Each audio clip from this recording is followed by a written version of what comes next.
All right, here we go. Identify the type of figurative language used here. The children were roses grown in concrete gardens, beautiful and forlorn. What is the figurative language? The answer in 3, 2, 1. 1. It is a metaphor. When we say one thing is another, we're comparing two things by saying one is another. So the children were roses. Let's go with 300. Identify the type of figurative language used here. The tree reached for the sky, trying to touch the stars.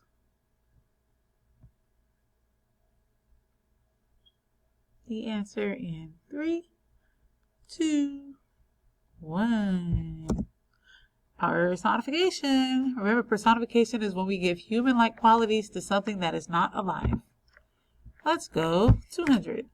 After you read each story, take a short blank to give your eyes some rest and to re-energize your brain.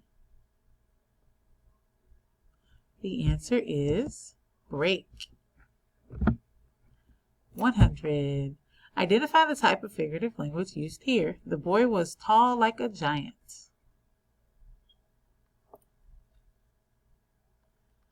Comparing two things using like or as is a simile. And lastly, what is the text structure of the following paragraph? Dr. Miller doesn't want the tigers to vanish. These majestic beasts are disappearing at an alarming rate. Dr. Miller thinks that we should write to our congresspeople.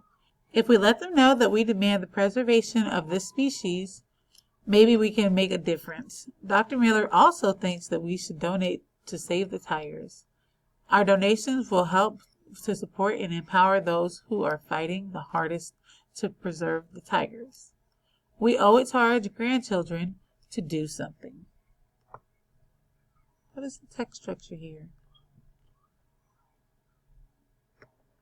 The answer in 3, 2, 1. Problem and solution. I don't know if I mentioned that in the last one. Problem and solution, compare and contrast, cause and effect, sequencing, and descriptive text. Those are all of our text structures, which is how the text is written.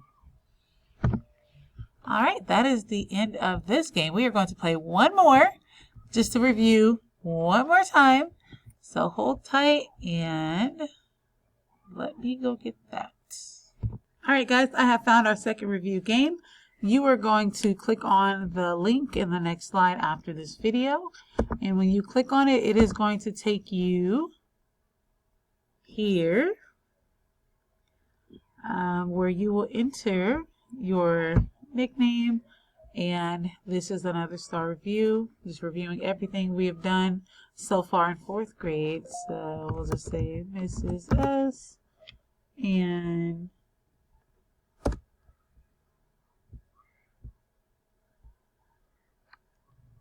then your game starts. Okay, so please let me know if you have any questions about any of this good fun stuff, and I hope you have fun.